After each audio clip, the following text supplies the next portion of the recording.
Pour les Rohingyas, j'étais allé en Birmanie. J'ai pas pu le faire pour les Ouïghours parce que le contexte est très différent et j'ai croisé des infos que j'ai eues sur le net et ça a donné ce morceau inspiré de faits réels. Tout ce qu'il y a à l'intérieur est réel dans le sens où ça existe vraiment, mais c'est synthétisé dans une histoire fictive.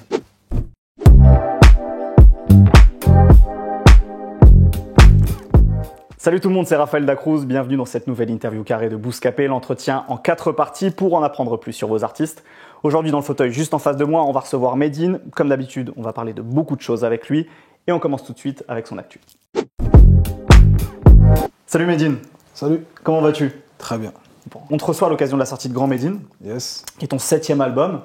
Je crois. À peu près, hein, ça doit être ça. Tu as sorti d'autres disques, évidemment, il y a des mixtapes, des EP, des compilations, mais en tout cas en album studio, normalement, c'est le 7e. Il fait suite à Storyteller et Prosélyte, qui sont sortis en 2018 et 2017 respectivement.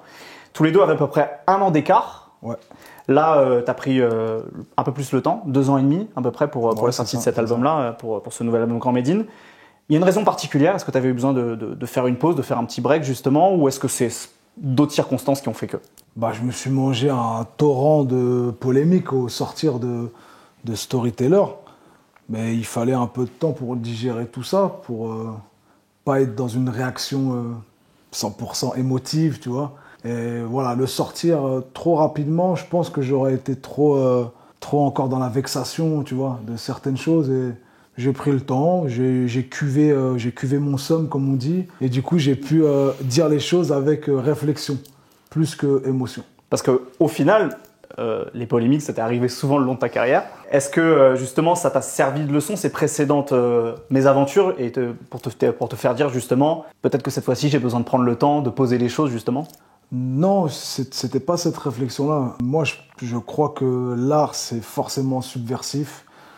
Ça amène forcément à des polémiques, ça amène forcément à des débats. Et s'il n'y a pas ça, c'est un mauvais indicateur pour moi. Ça veut dire que tu ne déranges pas et que tu ne sers pas à grand-chose en fait. Tu ne sers qu'à divertir. Et c'est pas ma conception de l'art en tout cas et de la musique. Ça existe, hein. Je m'ambiance sur des morceaux très très légers, mais en tout cas comment moi j'aborde l'art, c'est intrinsèquement dans l'ADN, il y a quelque chose de subversif. Donc non, j'ai pas eu de recul particulier. C'était juste pour dire les choses précisément, justement, avec le recul nécessaire et pas être dans un truc de réaction. Parce que quand t'es dans la réaction, t'es un peu maladroit en général.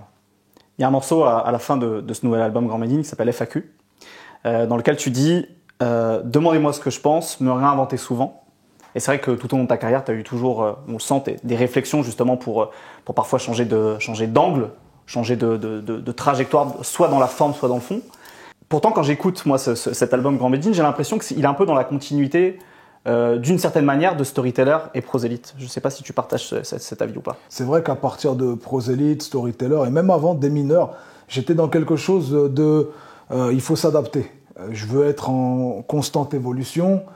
Je suis dans quelque chose qui se renouvelle, une mutation, je veux toujours, et c'est ma vraie crainte même dans ma vie d'homme aujourd'hui de stagner, tu sais, d'être comme l'eau stagnante, celle qui ne s'enrichit pas et qui au contraire pourrit, quoi. Mm-hmm. On le sent notamment sur parfois le format de certains morceaux qui sont beaucoup plus ramassés, où au final tu développes pas tes idées, tes points de vue sur plusieurs couplets, il y en a qu'un seul qui est très concentré. J'ai l'impression que c'est quelque chose peut-être aussi de nouveau par rapport aux albums précédents là, sur cet album-là. Cette gymnastique, pour moi, de faire des pavés comme ça, je l'ai toujours eu en fait. J'appelle ça des morceaux fleuves, on appelle ça communément des espèces de morceaux fleuves. Je pense pas avoir innové dans quoi que ce soit en faisant des pavés comme dans FC Grand Medine, HLM Grand Medine, God Complex, voilà, c'est des morceaux qui sont des pavés. C'est comme ça qu'ils doivent exister selon moi. J'ai pas envie de les aérer. J'ai vraiment envie qu'on se prenne le flux d'informations et que la musique finale puisse faire respirer, mais que, voilà, dans un premier temps, il faut se prendre une patate dans la gueule et c'est comme ça que je les conçois. Il y a quelque chose dans la continuité aussi des précédents albums, j'ai trouvé, c'est sur des morceaux plus intimistes, où tu vas parler de ta famille, par exemple. Sur les précédents albums, il y avait des morceaux comme Papa Mobile, Tellement je t'aime. Là, il y a des morceaux comme Tu l'amour, à l'essentiel, Barba Papa. On sent que c'est quelque chose de nouveau chez toi, entre guillemets, sur cette partie de carrière. et sur lesquels tu es de plus en plus à l'aise de développer justement l'écriture, mais aussi la forme dans le fait de chantonner, etc. Je me sens plus légitime à faire des morceaux plus légers comme ça, parce que déjà ma vie quotidienne est plus légère, dans le sens où je me sens légitime à le faire aujourd'hui avec du recul, en dehors de toute posture. C'est vrai qu'à un moment donné, j'étais dans une posture qui était dans une seule humeur, quelque chose de très sérieux. C'était un peu fermé, l'image d'Arabian Panther, l'image de protest song, c'était un peu fermé en termes d'image et ça ne me donnait pas des possibilités d'aller un peu plus loin que ce que je proposais au public. Du coup, aujourd'hui, je me sens plus légitime grâce aux réseaux sociaux. Peut-être aussi l'âge, finalement, la maturité que tu as pris aussi, qui te permet aussi d'avoir ce genre de... Après, j'ai pas l'impression d'être plus mature aujourd'hui. J'ai l'impression de vivre les choses à l'envers et d'être de moins en moins mature, justement.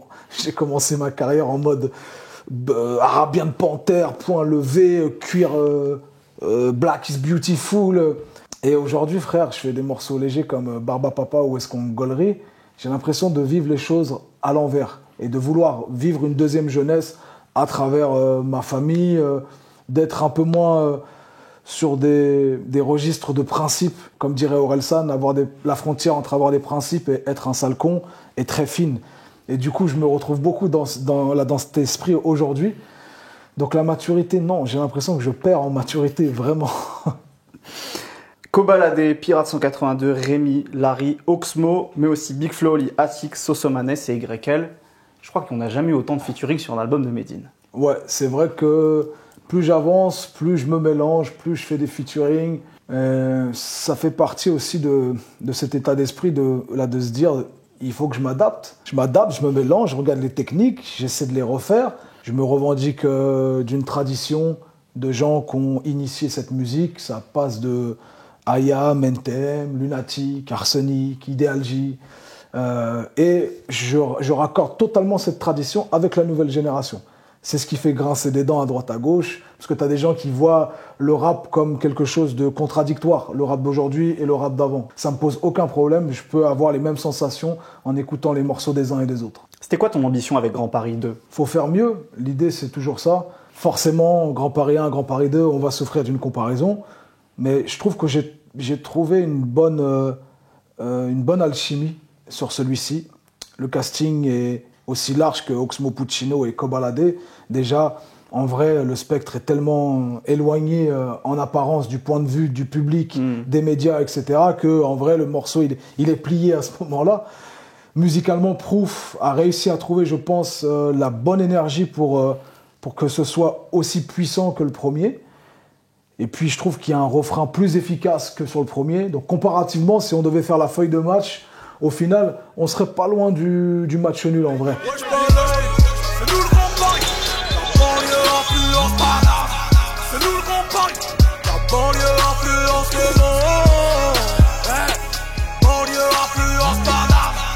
Est-ce qu'il y a un morceau en particulier que tu aimes vraiment sur cet album-là ? Peut-être le God Complex, qui n'est pas un morceau facile, je te le conçois. C'est un morceau un peu sombre qui parle de mon rapport aujourd'hui au monde religieux et non pas à la foi et à la spiritualité. Ouais, c'est très différent. Plutôt au clergé, d'une certaine manière. Voilà, c'est ça, à ceux qui s'en revendiquent en tout cas, qui se revendiquent de dogmes, de principes et qui en réalité, je sais pas, se pètent le cerveau à Dubaï avec des chichas 4 fromages et puis qui te donnent des leçons de vie sur comment éduquer tes enfants et tout. Bref, il y a une espèce une dissonance entre la parole de ceux qui se revendiquent comme religieux et la réalité de la foi en fait et de ce qu'elle est, quoi. Comme je dis dans le morceau, c'est beaucoup de foi pour haïr et très peu pour aimer. Ça résume assez l'état d'esprit du morceau. Très bien. Bah écoute, on va rentrer justement dans le détail des morceaux de cet album avec la rubrique suivante qui s'appelle Les mots. En face de toi, j'ai imprimé certains extraits de lyrics de ce nouvel album, justement, Grand Medine. Okay. Je te propose de les tirer l'une après l'autre, de les lire à haute voix, et ensuite on échange sur les mots que tu as choisis et les thématiques en question. Vas-y, je t'en prie. Si je change ma haine en électricité, je crois bien que je pourrais éclairer toute ma cité. Chez moi, le cerveau et le cœur font sablier. Quand l'un se remplit, c'est que l'autre est vidé. Si je change ma haine en électricité, je crois bien que je pourrais éclairer toute la cité. Chez moi le cerveau et le cœur font sablier. Quand l'un se remplit, c'est que l'autre est vidé. Qu'est-ce que tu as voulu dire par le fait que chez toi justement le cœur et le cerveau sont sabliers? Je fais difficilement le choix du cœur, le choix de la réflexion. J'ai vraiment du mal à associer les deux. C'est soit beaucoup d'émotions, soit beaucoup de réflexion. Et très rarement, j'arrive à faire l'amalgame des deux. J'ai l'impression qu'avant, je prenais plus le recul des choses, que j'étais plus adulte. Et là, pour le coup, c'est quand il y a un truc qui me dérange, ma réaction, c'est de faire un doigt d'honneur, tu vois. Et à l'inverse, quand je reçois de l'amour, tu vois, et ben je le prends avec pudeur, tu vois, et j'ai encore un peu de mal, tu vois, et du coup, j'intellectualise l'amour. Donc du coup, voilà, c'est ce que ça explique, c'est que j'ai du mal, en fait, à faire l'alchimie entre la raison et le cœur, quoi. Tu parlais, c'est la deuxième fois que tu parles de ça, du fait que justement tu retrouves de plus en plus ton âme d'enfant d'une certaine manière. Et pourtant, sur le début de cet extrait, tu parles de ta haine. Est-ce que tu n'as pas l'impression de t'être apaisé justement avec l'âge ou l'espèce de chemin inverse que tu fais temporairement, tu vois? Ou est-ce que justement cette haine, elle est toujours finalement tenace et ça peut être toujours aussi un moteur pour toi pour avancer, faire des choses, produire des choses?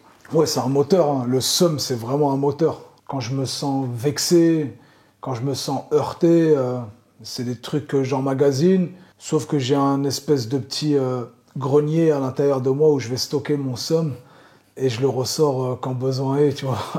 Parfois, ça me fait faire des erreurs, ça me fait faire des maladresses, mais ça me fait aussi progresser. L'adversité, on en a besoin.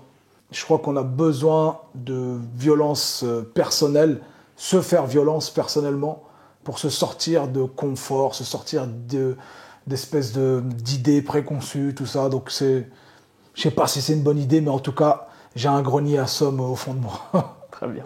Est-ce que finalement cette maturité dont tu nous disais que tu n'étais pas vraiment sûr de l'avoir atteinte, c'est le fait d'avoir réussi peut-être à canaliser et mieux diriger justement ce somme que tu peux parfois ressentir pour plein de choses? Le fait par exemple que tu aies pris 2 ans et demi pour faire cet album aussi et de prendre le temps de digérer tout ça? La maturité, ça serait de ne pas avoir de grenier du tout. Ok. Ce serait ça la maturité. C'est que tu ne stockes pas ta haine nulle part et que tu arrives à la transformer. Ça glisse, quoi. Voilà. On passe à la suivante. Les majors, je vais les voir qu'une fois par an, comme les morts à la fête de la Toussaint. Toi, t'as pris le PDG pour un parent, le comptable de la boîte pour un cousin. Quel morceau? FC Grand Médine. Absolument. Les majors, je vais les voir qu'une fois par an, comme les morts à la fête de la Toussaint. Toi, t'as pris le PDG pour un parent, le comptable de la boîte pour un cousin. Ça fait depuis des années qu'avec Dean Records, vous êtes indépendant. Pendant un moment, vous avez eu l'occasion de travailler aussi parfois avec des labels plus installés, on va dire. Aujourd'hui, en 2020, justement, puisque là, tu parles du fait d'avoir des relations, enfin, parfois d'être en relation avec des majors, ça veut dire quoi être indépendant? Être indépendant, c'est un état d'esprit, en fait. C'est plus qu'un statut juridique. Je me sens libre de mes choix. Si j'ai pas envie de faire certains médias, je les fais pas. Par exemple, je vais pas en télé, moi, tu vois. Ça, c'est une liberté de pouvoir dire à son label, je vais pas à la télé. Parce que précisément, il n'y a pas de label là, donc tu n'as pas besoin de le faire. Enfin, je veux dire, de maison de disque, quoi. Je suis mon propre label. Ouais. On a un interlocuteur ou deux entre nous. Avec Salsa, on cut tout entre nous, quoi. Quand on a envie de faire un truc, là, on veut faire une tournée acoustique, bah, on fait une tournée acoustique. Ouais, bah vas-y, on fait une tournée acoustique. Pas besoin de réunion. On va pas là-bas, on est d'accord? Ouais, t'as raison, on va pas là-bas, on est d'accord. Et malgré ça, dans cet extrait, tu dis que parfois tu vas quand même continuer à voir les majors. L'idée, c'est de se revaloriser et de savoir combien tu coûtes sur le marché à chaque fois. Et puis après, bah, tu te rends compte qu'ils n'ont pas grand-chose à t'apporter, si ce n'est du bif, en vrai. Les équipes, moi, je les ai. On passe au suivant. Je suis l'enfant du peuple qui fait la grimace à l'État dès qu'il a le dos tourné. C'est maître Victor Hugo qui disait qu'être contesté, c'est être constaté. Alors j'ai porté mes couilles en ayant toujours dit ce que je pense. Je préfère regretter mes discours plutôt que de regretter mes silences. Je suis l'enfant du peuple qui fait la grimace à l'État dès qu'il a le dos tourné. C'est maître Victor Hugo qui disait qu'être contesté, c'est être constaté. Alors j'ai porté mes couilles en ayant toujours dit ce que je pense. Je préfère regretter mes discours plutôt que de regretter mes silences. Quel morceau? C'est beau ça. Ouais. Voltaire. Personnellement, c'est le morceau que j'ai préféré sur cet album-là. Parce que je trouve qu'il synthétise plein de choses que tu défends finalement depuis 11 septembre finalement. Le fait de vouloir porter un discours sur cette phrase où justement tu dis je préfère regretter mes discours plutôt que regretter mes silences, le fait d'avoir toujours une parole, même si parfois elle est maladroite comme tu pouvais le dire tout à l'heure. Je trouve que ce morceau-là finalement il synthétise plein de choses. Je sais pas si c'était ton intention de rappeler certaines choses sur ce qui te motive artistiquement ou pas, mais... Je l'ai fait juste après la polémique du Bataclan. Et je l'ai pas sorti tout de suite parce que je trouvais que le ton était trop mou. Et celui-là en fait je l'ai coffré parce que je trouvais qu'il était sincère dans le propos, j'étais le plus légitime à parler de liberté d'expression juste après ma censure. Je me trouvais légitime pour pouvoir parler de ce sujet-là, au regard de ma carrière, comme tu dis, depuis mes premiers albums 11 septembre, que je défends une liberté de parole, que je condamne plutôt et que je combats un espèce de deux poids, deux mesures quand il y a certains propos dits sur des plateaux de télé par des éditorialistes ou par des journalistes. Ça pose beaucoup moins de problèmes que quand c'est dit sur un autre ton par un rappeur. Je me suis pas exprimé trop sur le sujet, justement, sur mon rapport à la liberté d'expression. Et aujourd'hui, on est en plein dedans, tu vois. On nage dans un espèce de flou dans le débat public où on sait plus à quel sein se vouer et savoir ce qu'est la liberté d'expression, où sont ses limites, qui a le droit de se permettre de dire certaines choses, qui n'a pas le droit, qui est légitime, qui ne l'est pas. Ce qui m'intéresse surtout, moi, c'est de regarder ceux qui critiquent des œuvres artistiques et de voir, en fait, leur regard quand il est posé sur un artiste de variété et quand il est posé sur un artiste de rap, on voit une dissonance. Et c'est ce dysfonctionnement-là que je pointe. Et je dis simplement, quand est-ce qu'on va pouvoir bénéficier, nous, les rappeurs, de ce fameux second degré. Moi, je veux le sésame second degré. Le sésame irrévérencieux, caricaturiste, je le veux, ce sésame-là. Parce que je suis de cette tradition-là, je me revendique de cette tradition-là. Donc, liberté d'expression, oui, mais pour tout le monde, alors. Voilà. Très bien. On passe au suivant. À l'ouest, au pays de l'Empire céleste, dans le ciel, un drapeau rouge s'élève. On parle le turc et se passe le salam. En Chine populaire au XXIe siècle. Oh, c'est trop long, on sait dans quel morceau on est. On est dans Enfant du destin, Sarah. À l'ouest, au pays de l'Empire céleste, dans le ciel un drapeau rouge se lève. On parle le turc et se passe le selem. En Chine populaire au XXIe siècle, dans la vieille ville, y a le bruit qui court, qu'on déporte tout ce qui ressemble aux Ouïghours. Tu parles donc des Ouïghours. À quel moment tu as senti que c'était important d'aborder ce sujet-là, justement? Toi qui, à chaque fois dans Les Enfants du Destin, justement, parle d'un sujet parfois historique, parfois d'actualité, à quel moment tu as senti que c'était important pour cet enfant du destin-là de parler de ce sujet-là? Au moment où est-ce que j'ai vu que, médiatiquement parlant, ça n'intéressait pas trop les médias français. Pourquoi parler d'un sujet? Eh bien, en parler parce que personne n'en parle, en fait. Ou très peu en parlent. Ce que tu avais déjà fait avec les Rohingyas, par exemple, sur Posé. Exactement. Pour l'homme qu'elle appelle boss, elle n'est qu'une bengali. Il convoite son corps de femme encore à peine gamine. La laine infectée par un alcool bon marché. Et ses avances d'hommes mariés deviennent rapports forcés. Donc ça veut dire un travail de recherche, un travail de source, croiser des sources. Pour les Rohingyas, j'étais allé en Birmanie. Je suis allé dans des camps Rohingyas, carrément. Là, j'ai pas pu le faire pour les Ouïghours parce que le contexte est très différent et les ressortissants ouïghours qui parlent du sujet à l'extérieur du pays sont traqués. Ils sont convoqués par les ambassades chinoises, leurs familles sont menacées pour pas qu'ils s'expriment sur le sujet. Donc le contexte est vraiment à fleur de peau actuellement. Ça soulève très peu d'indignation, en tout cas dans le gouvernement français. J'ai croisé des infos que j'ai eues sur le net, d'autres infos aussi un peu plus fouillées. Et ça a donné ce morceau inspiré de faits réels. Tout ce qu'il y a à l'intérieur est réel, dans le sens où ça existe vraiment, mais c'est synthétisé dans une histoire fictive. Comme à peu près tous les enfants du destin jusque-là, justement. À chaque fois, j'imagine que tu as fait preuve de beaucoup de documentation quand on pense à celui où tu parlais des Indiens d'Amérique, par exemple, etc. J'imagine qu'à chaque fois, tu es obligé d'avoir ce passage de documentation important pour pouvoir écrire, quoi, pour que ce soit le plus crédible et sourcé possible, quoi. Tous les enfants du destin sont des personnages fictifs, sauf un. C'est Kunta Kinte. Kunta Kinte, c'est vraiment le travail de recherche de Alex Haley, qui a écrit le bouquin Racine. Donc le récit est réel, hein, voilà. Et pour les autres, c'est des bribes d'existence qui ont vraiment eu lieu et je les ai synthétisées dans un morceau. On passe au suivant. J'ai le syndrome de l'imposteur, bientôt la vie va me remonter. Si tu vois ma gueule en poster, mon vrai visage est de l'autre côté. J'ai le syndrome de l'imposteur, bientôt la vie va me remonter. Si tu vois ma tête en poster, mon vrai visage est de l'autre côté. Quel morceau? C'est dans l'imposteur. Dans l'imposteur, exactement. Ouais. Pourquoi tu as ce sentiment que tu exprimes dans ce morceau d'être parfois un imposteur? Parce qu'un artiste, c'est un menteur. C'est quelqu'un qui prend un pseudonyme, c'est quelqu'un qui joue avec les émotions des gens, c'est quelqu'un qui travestit parfois son image, son discours. Ça a parfois été ton cas? Ça a parfois été ton cas? Ça a parfois été mon cas. Et j'essaie de réduire l'artiste et la vérité. J'essaie de le réduire au maximum. Et je pense arriver à la sincérité dans plusieurs albums encore. Sincérité ultime, j'entends bien, tu vois. Là, je suis dans quelque chose où je tâtonne, où je sais que les idées que j'ai dans mon esprit ne sont pas encore à 100% couchables sur un album par écrit. Pourquoi ? Je suis trop progressiste. Je suis quelqu'un qui s'adapte tout le temps. Donc forcément, qui remet tout le temps en question ce qu'il a été, qui questionne ses principes, qui questionne ses valeurs. Donc je crois qu'il y a toujours un décalage entre mes albums et ce que je suis vraiment dans la vie.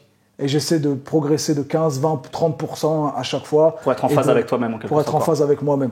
Donc forcément, quelque part, il y a une petite imposture là-dedans. On passe au dernier. J'achète des poussettes 4x4 à mes gosses bien plus cher que ma première voiture. Tout ça n'est qu'un complexe d'ex-pauvre et je suis toujours pas riche dans le futur. Tête à cœur avec Big Flo et Oli. Absolument. J'achète des poussettes 4x4 à mes gosses, bien plus cher que ma première voiture. Tout ça n'est qu'un complexe d'ex-pauvre et je suis toujours pas riche dans le futur. C'est un morceau sur lequel tu donnes justement l'impression, en tout cas c'est ce que tu nous expliquais finalement en filigrane parfois dans l'interview, cette impression de parfois prendre le temps à rebours, quoi. Que tu étais beaucoup plus adulte, ou en tout cas dans une posture de maturité quand tu étais plus jeune, ce qui n'est moins le cas maintenant du coup, parce que tu as pris du recul sur tout ça, quoi. J'avance à reculons. Voilà, l'image est assez expressive et j'ai l'impression, encore une fois, de vivre ma deuxième vie d'enfant à travers mes enfants et je ne m'en prive pas. Si ça peut déjà véhiculer du good mood dans un premier temps, ça peut faire sourire, j'ai réussi ma mission. Si dans un deuxième temps, il y a des enseignements à tirer de ça en disant « mais on peut être un daron stylé en fait ». Parce que nous, on voit nos darons. Tu vois, on se dit, bon, quand t'es un daron, c'est militarisé, tout doit être carré, les horaires, etc. Non, moi, je suis un daron avec mes failles, quoi. J'arrive en retard à l'école encore, quand je les accompagne, j'ai pas envie d'aller à l'école à certains moments, j'ai envie de le véhiculer, ça. T'as le droit d'être imparfait, frère. T'as le droit d'être un parent imparfait et tranquille, quoi. Ça fait pas de toi un mauvais parent. Peut-être même que ça fait de toi un meilleur parent. Très bien. En tout cas, merci beaucoup de nous avoir parlé des extraits de cet album. Avec plaisir, avec plaisir. On passe à la rubrique suivante. On avait envie d'inaugurer une nouvelle rubrique pour l'interview carré avec toi. Cette rubrique, elle s'appelle le classement. Je t'ai ramené quelque chose. Ta discographie. Ta discographie, à part le dernier album que j'ai pas encore en physique. Voilà. Quand même, ça fait Tema la Kishta. Tema la taille de la Kishta, frère. Hein? T'as vu les albums là, frère? Oui. T'en connais beaucoup des rappeurs, toi, qui ont des albums comme ça? Mine à de part rien. Jul. À part Jul, ouais. Jul, frère, il lui faut les deux bras. Comme t'es quelqu'un qui a assez de recul justement sur toi-même, t'es toujours en train d'essayer de t'auto-analyser. Ouais.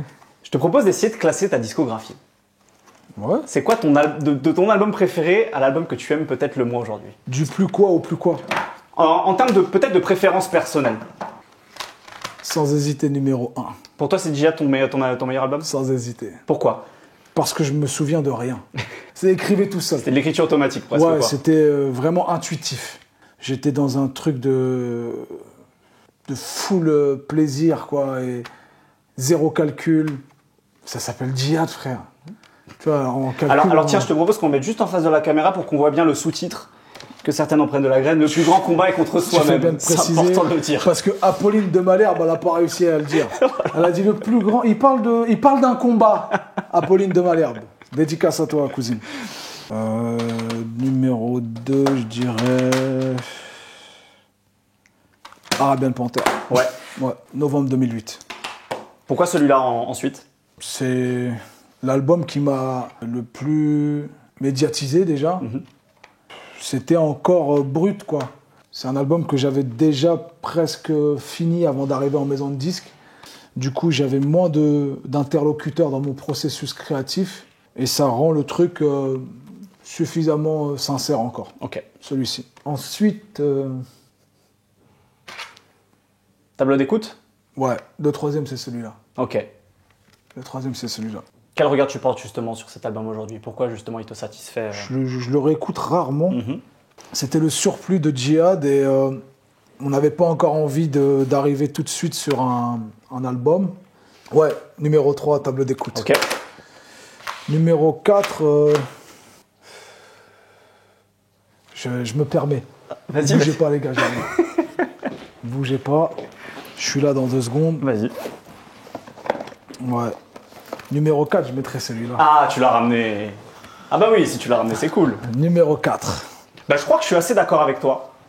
Parce que je pense qu'il synthétise et c'est un aboutissement de choses entreprises depuis Prosélyte et qu'on entendait sur Storyteller et peut-être qu'ils sont encore plus aboutis sur Grand Médine. Je suis d'accord. En fait, celui-là, il y a l'œil du tigre qu'il y avait dans ses premières sélections et il y a la volonté de s'adapter qu'il y a dans ces 2 albums-là. Donc numéro 4, je mettrais Grand Médine. Numéro 5, je me rappelle plus, attends, je les confonds toujours ces 2-là. Ils fonctionnent un peu en binôme en même temps, Ouais, d'une certaine manière. je les confonds.